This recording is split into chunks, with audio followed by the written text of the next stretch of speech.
বাবা কিছু টাকা দিচ্ছে, বললো যে সামনে যেহেতু ঈদ তোমার জন্য কিছু কিনতে, আমার জন্য কিছু কিনতে। আমি তোমার জন্য দেখো একটা পাঞ্জাবি কিনেছি। যেটার মধ্যে তোর কোনো কন্ট্রোল নাই তার সাথে লড়াই করা বন্ধ করতে হবে। আচ্ছা অসুবিধা নেই, বলতো কোথায় সেন্ড করতে হবে বল। এই জায়গা জি। এইখানটায় জি।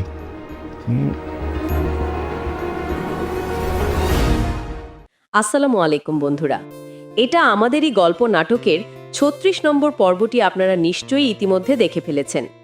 আজকের ভিডিওতে আমরা ৩৭ নম্বর পর্বে কি কি বড় ধামাকা হতে যাচ্ছে তা নিয়ে বিস্তারিত কথা বলবো, তাই ভিডিওটি ১ সেকেন্ডও মিস না করে শেষ পর্যন্ত দেখুন।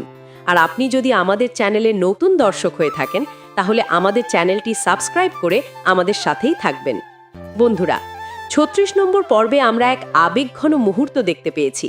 ফাহাদ নিজের ভুল বুঝতে পেরে তার বাবা মায়ের কাছে ক্ষমা চেয়েছে। সে উপলব্ধি করেছে যে ক্যারিয়ার আর অর্থের পেছনে ছুটতে গিয়ে সে তার সুন্দর পরিবারটিকে তছনছ করে ফেলেছে। ফাহাদের এই পরিবর্তন দেখে তার মার দু চোখ জলে ভরে ওঠে। ফাহাদ কথা দিয়েছে সে তার ছোট ভাই ছামিরকে যেভাবেই হোক খুঁজে বের করে বাড়িতে ফিরিয়ে আনবে। ৩৭ নম্বর পর্বে আমরা দেখব ফাহাদের এই নতুন মিশন। ফাহাদ কি পারবে ছামির আর মেহেরিনকে তাদের সেই ছোট্ট বাসা থেকে ফিরিয়ে আনতে? ছামির কি তার বড় ভাইকে ক্ষমা করে দেবে, নাকি অভিমানের দেয়ালটা আরও শক্ত হবে? অন্যদিকে সায়রা আর ফাহাদের সম্পর্কের টানাপোড়েন এখন চূড়ান্ত পর্যায়ে। সায়রা তার বাবার কাছে স্পষ্ট জানিয়ে দিয়েছে যে সে আর ফাহাদের সাথে থাকতে চায় না। ফাহাদের চরিত্রের ওপর থেকে সে পুরোপুরি বিশ্বাস হারিয়ে ফেলেছে।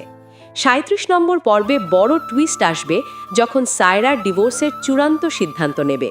সায়রার বাবা প্রথমে তাকে মানিয়ে নেওয়ার কথা বললেও সায়রার মানসিক অবস্থা দেখে তিনি তার মেয়ের পাশেই থাকার সিদ্ধান্ত নিয়েছেন। এদিকে অফিসের সেই টাকা নিয়ে সায়রা দেওয়া ৭ দিনের আলটিমেটাম কি ফাহাদ পূরণ করতে পারবে, নাকি সায়রা সত্যি তাকে পুলিশের হাতে তুলে দেবে? অন্যদিকে ছামির আর মেহেরিনের জীবনে ঈদের আনন্দ আসার কথা থাকলেও ছামিরের মন পড়ে আছে তার বাবা মায়ের কাছে। যখন ফাহাদ ছামিরের সামনে গিয়ে দাঁড়াবে তখন কি দুই ভাইয়ের মিল হবে, নাকি নতুন কোনো অশান্তি শুরু হবে? সেটাই হবে আগামী ৩৭ নম্বর পর্বের মূল আকর্ষণ। বন্ধুরা, আপনাদের কি মনে হয় ছামির কি বাড়িতে ফিরে আসবে? সায়রা আর ফাহাদের সম্পর্ক কি এখানেই শেষ হয়ে যাবে? আপনাদের মূল্যবান মতামত অবশ্যই কমেন্ট করে জানান। আর এটা আমাদের গল্প নাটকের প্রতিটা পর্বের সঠিক আপডেট সবার আগে পেতে আমাদের সাথেই থাকুন। দেখা হবে নতুন ভিডিওতে। ধন্যবাদ।